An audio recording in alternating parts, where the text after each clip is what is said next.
বাবাজি ভাইরা আমার, আল্লাহর কি ইচ্ছা যে আমার বান্দা গোনা না করুক? কি মনে হয় ভাই? আমার বান্দা শুধু ইবাদত করুক, গোনা না করুক? ভালো করে বুঝছেন? মনে হয় তাই? আল্লাহর ইচ্ছা না এটা। আল্লাহ যদি এই ইচ্ছা হতো যে আমার বান্দা শুধু ইবাদত করুক, গোনা না করুক, তাহলে ফেরেশতা ছিল। আল্লাহর ইচ্ছা আমার বান্দা গোনা করবে, কিন্তু গোনাটা যেন মাফ করি নাই।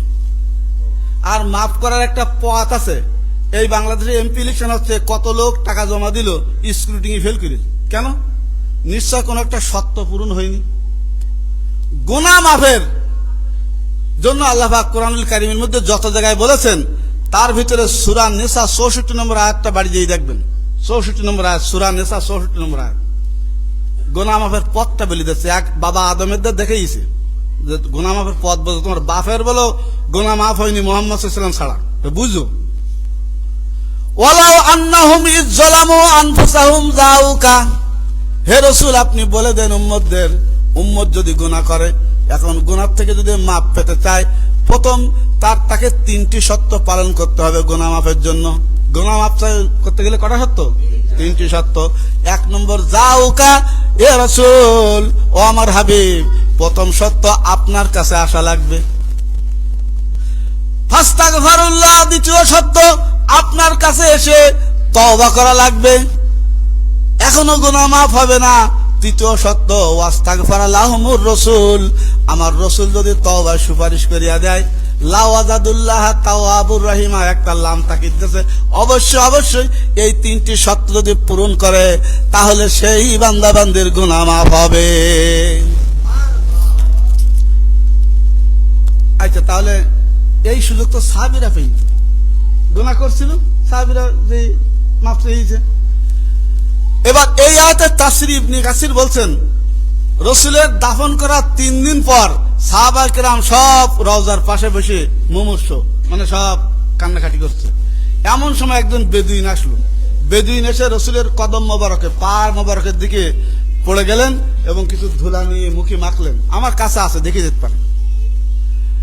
এবার বলছে, ইয়া রাসূলুল্লাহ, আল্লাহ বলেছেন তোমরা যদি গুনাহ করো, যদি ক্ষমা পেতে চাও, আমার রাসূলের কাছে এসো। আমি তো গুনাহ করেছি, আপনার কাছে এসেছি, আপনি তো নেই। এখন আপনি আমার গুনাহ মাফের ব্যবস্থা করে দেন। ফানুদিয়া মিন কবরে রাসূলুল্লাহ সাল্লাল্লাহু আলাইহি ওয়াসাল্লাম, রাসূলের কবর থেকে, রওজা মুবারক থেকে আওয়াজ আসলো, কদ গফিরাল্লাহু লাহু, আল্লাহ পাক তাকে ক্ষমা করে দিয়েছেন। তাহলে এই সুযোগ কারা পাবে? যারা মদিনায় যেতে পারবে, যারা রাসূলের জীবদ্দশায় রাসূলের কাছে গিয়েছিল অনেক গুনাহ নিয়ে, তাদের গুনাহগুলো মাফ হয়ে গেল।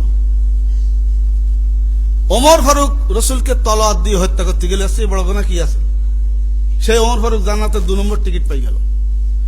যারা রাসূলের রওজা যেতে পারে তারা এই সুযোগ পেল, কিন্তু যারা জীবনেও রাসূলের দেখা পেল না, রাসূল সাল্লাল্লাহু আলাইহি ওয়াসাল্লামের রওজা যেতে পারল না, তাদের জন্য আমার নবী রহমতুল আলামিন না?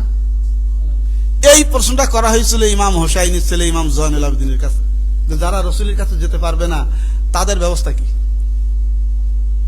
তো উনি যে উদাহরণটা দিলেন সেটা আমি বাংলায় বলি। মনে করেন শত শত লোক রাস্তা দিয়ে যাচ্ছে, তাদের ব্যানার নেই যে বসবেন কোন দল, কোন স্লোগান নেই যে বসবেন কোন দল, তাহলে বোঝা যাচ্ছে? তো হঠাৎ করে জয় বাংলা বলি ওঠে, দল বোঝা যাবে? বোঝা যাবে? ইমাম জয়নুল আবেদিন বলছেন, যদি কোন জায়গায় মানুষ একত্রিত হইয়া যদি নবী নবী করে, নবীর উপরে দরুদ পড়ে, নবীর সালাম দেয়, নবীর সম্মান বলে, ওই দরবারটা নবীজির দরবার হইয়া যায়। বাজান, যার যে জ্বালা সে বোঝে। আমার এক দাদা ছিল, পা ফাইটতো, শীতকালে এত ফাড়া ফাইটতো, ছাড় পোকা বাস করত, খেতে আমাকে ছিঁড়ে দিত, আর খুব ব্যথা হতো পায়। তো আমাদের বলতে, তুই তো মৌলবী হয়েছিস, কি কি সমস্যা হলে জুমায় যাওয়া লাগে না? জুমায় বল সবাই যাওয়া লাগে না বলো? অন্ধর জুমার নামাজ ওয়াজিব না, তাই না? ও আসলে আসতে পারে। তারপর জুমায় যাওয়ার পথে যদি সাপ থাকে, বাঘ থাকে, যাওয়া লাগে না। যদি পথ কাটা থাকে, যাওয়া লাগে না। আমরা যত এইগুলো বলতেছি, দাদা বলতে পায় কিছু নেই, মানে সমস্যা কি? সমস্যা হলো পায়, এই জন্য উনি খুঁজতেছেন পায়। সমস্যা যদি আপনার গোনায় হয় তাহলে আপনি খোঁজেন সেই পথ। যখন আল্লাহ পাক আদমকে বললেন এই গাছের ফল খাইও না, আদম খাইল না। আচ্ছা, আল্লাহ খাওয়ার সুযোগ না দিলে আদমের বাপের খাওয়ার ক্ষমতা ছিল? তাহলে আল্লাহ আমাদের বুঝাচ্ছে। আদম বাবা যখন গন্ধম ফল খাইল, আল্লাহ খুব খুশি হইল না? খুশি হইল? অসন্তুষ্ট হয়ে গেল। আদম ঘর হারাইল। ঘর হারাইল কিনা? বউ হারাইল। তাই আদম নবীর যে জীবনের নৌকাটা, সেই নৌকার পাইলও ছিঁড়ে গেছে, হাইলও ভেঙে শেষ। হাইল ফাইল ছিঁড়ে আদম এখন শ্রীলঙ্কায় ঘুরতেছে, আর হাওয়া এখন জেদ্দায় ঘুরতেছে। হাইল ফাইল ছিঁড়ে শেষ পর্যন্ত হাইল ফাইল ঠিক হলো কার দ্বারা? নবীর দ্বারা।